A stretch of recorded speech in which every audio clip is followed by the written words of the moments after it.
Hello friends, my name is doctor Durgavati Singh, subject sociology. मैं आप लोगों को इस चैनल पे समाज शास्त्र पढ़ाऊंगी। अगर आप लोग को पसंद आए तो उसको लाइक, शेयर और सब्सक्राइब कीजिएगा। सबसे पहले मैं आप लोगों को समाज शास्त्र का अर्थ, परिभाषा और इसके ऑरिजिन बताऊंगी। What is the means of sociology? Sociology का मीन्स ऐसे तो नॉर्मल में मोस्टली बच्चे सोशियोलॉजी पढ़ना भी चाहते हैं। आज के डेट में हमारे इंडिया में सोशियोलॉजी पढ़ने वालों की पॉपुलेशन बहुत बढ़ गई है। Mostly near about her university में इसको पढ़ाया जा रहा है। लेकिन अगर डीपली पढ़ना है तो इसमें थोड़ा ध्यान दे के आपको पढ़ना होगा। जैसे समाज शास्त्र का अर्थ है, तो इसके शाब्दिक अर्थ में आपको समाजशास्त्र दो शब्दों से मिलके बना है, सोशियस प्लस लोगस। ये दोनों शब्द दो भाषाओं से लिए गए हैं। सोशियस का अर्थ है समाज और लोगस का अर्थ है शास्त्र। सोशियस शब्द लैटिन भाषा और लोगस शब्द ग्रीक भाषा से लिया गया है। एलजी अगर आप याद रखते हैं, एलजी कंपनी है। एलजी कंपनी की तमाम फ्रिज, कूलर, टीवी, तमाम वॉशिंग मशीन से लेके चीज़ें मार्केट में आ रही हैं, उनको अगर आप याद रखेंगे बच्चे तो इसको कभी नहीं भूलेंगे। एलजी माने, एलजी का अर्थ क्या हुआ? एल माने लैटिन और जी मीन्स ग्रीक। लैटिन और ग्रीक, लैटिन भाषा का शब्द सोशियस और ग्रीक भाषा का शब्द लोगस।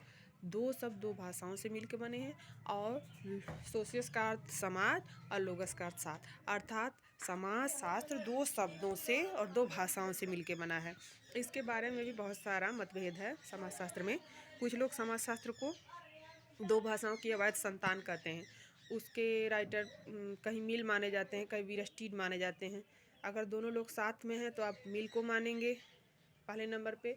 अगर दोनों लोग में से किसी एक को दिया है तो उसको आप मानेंगे। समाजशास्त्र को दो भाषाओं की अवैध संतान। समाजशास्त्र एक शिल्प है, एक कला है। ये कहे हैं सी राइट मिल्स जी। और उसके अलावा टीबी बाटोमोर ने अपनी पुस्तक एक guide to problems and literature में समाजशास्त्र के ऑरिजिन के 4 पार्ट में बांटा है। उसके 4 कारक बताए हैं, फैक्टर, जिनसे समाजशास्त्र की उत्पत्ति हुई है। वैश्विक ग्लोबल लेवल पे जब सबसे पहले समाजशास्त्र का उदय हुआ, समाजशास्त्र का नाम जिसने दिया वो अगस्त काम्ट ने दिया। अगस्त काम्ट ने, जो कि एक फ्रांसीसी थे, उनका जन्म 1798 में हुआ था। 1857 में उनकी डेथ हुई थी। अपने पूरे जीवन काल में उन्होंने समाजशास्त्र को एक रेपुटेटेड साइंस, प्रतिष्ठित विज्ञान बनाने का पूरा प्रयास किया। और उनके बाद एक दूसरे समाजशास्त्री जिन्होंने समाजशास्त्र को एक वैषयिक रूप, एक व्यवस्थित रूप प्रदान किया, वैज्ञानिक स्वरूप, उनको कहते हैं इमाइल दुर्खीम, जो कि वह भी एक फ्रांसीसी थे। और इनको काम्ट का उत्तराधिकारी कहते हैं। आप सभी लोगों को, मोस्टली लोगों को जो समाजशास्त्र पढ़ते हैं, बीए फर्स्ट ईयर से लेके पीजी तक के स्टूडेंट या नेट के, जेआरएफ के, हायर एजुकेशन के स्टूडेंट, उन सबको इससे होके ही गुजरना होता है। स्टार्टिंग इसकी यहीं से शुरू होती है। वैश्विक लेवल पे फ्रांस में पहली बार समाजशास्त्र नाम देने वाले फ्रांसीसी समाजशास्त्री अगस्त काम्टे थे। इसलिए इनको समाजशास्त्र का पिता या फादर ऑफ सोशियोलॉजी भी कहा जाता है। इससे पहले इन्होंने समाजशास्त्र नाम रखने से पहले समाजशास्त्र का नाम सोशल फिजिक्स रखा था, जिसको हिंदी में सामाजिक भौतिकी कहते हैं। सामाजिक भौतिकी नाम उन्होंने इसलिए बदल दिया। सामाजिक भौतिकी, देखिए, भौतिकी से जोड़ के उन्होंने समाजशास्त्र को इसलिए रखा था क्योंकि समाजशास्त्र को वो एक रेपुटेटेड साइंस बनाना चाहते थे। उस समय प्राकृतिक विज्ञानों की बहुत मांग थी समाज में। फ्रांस की राज्य क्रांति की देन और इंग्लैंड की औद्योगिक क्रांति और इतिहास का शैक्षणिक दर्शन और तमाम सारी समस्याएं ऐसी थी जिनसे निपटते हुए उस समय समाजशास्त्र को विषय के रूप में लाकर और समाज में समस्याओं की उन्मूलन के लिए इसकी बहुत अधिक आवश्यकता थी, महसूस की गई। और इसको समाजशास्त्र विषय के रूप में 1838 में नाम दिया फ्रांसीसी समाजशास्त्री अगस्त काम्ट ने। तब से फिर अमेरिका में 1876 में येल विश्वविद्यालय में समनर की अध्यक्षता में समाजशास्त्र का अध्ययन शुरू किया गया। और पूरे विश्व में सर्वाधिक विकास सबसे पहले अमेरिका में ही इसका हुआ। नाम तो फ्रांस में दिया गया और सर्वाधिक विकास अमेरिका में हुआ।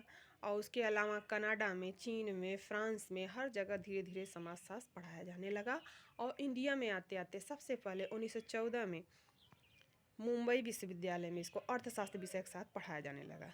लेकिन 1919 में उसी मुंबई में अर्थशास्त्र विषय के अलावा इसको स्नातकोत्तर स्तर पे पीजी के छात्रों को भी पढ़ाया जाने लगा। और इस विषय से आगे चल के तमाम शोध और ग्रंथ लिखे जाने लगे और तमाम स्टूडेंट इसको अपने अध्ययन का विषय बना लिए। और 1917 में कलकत्ता में बृजेंद्रनाथ शील के प्रयास से, 1921 में लखनऊ में, 1939 में पूना में श्रीमती रावती कर्वे की अध्यक्षता में इसका पठन पाठन किया जाने लगा। अब एक ही दिन में आप लोगों को बहुत ज़्यादा मैं नहीं बताना चाहूँगी। फिर धीरे धीरे 1947 तक, 1914 से 1947 तक के काल को भारत में समाजशास्त्र का औपचारिक पुनर्स्थापन काल कहा जाता है। तो आज के लिए बच्चों इतना ही। आज पहला दिन था। आप लोग मेरे से चैनल को अगर पसंद आए तो लाइक, शेयर और सब्सक्राइब करें। आप लोगों के इंटरेस्ट और पसंद से ही मेरा चैनल आगे बढ़ेगा। That's all. Thank you.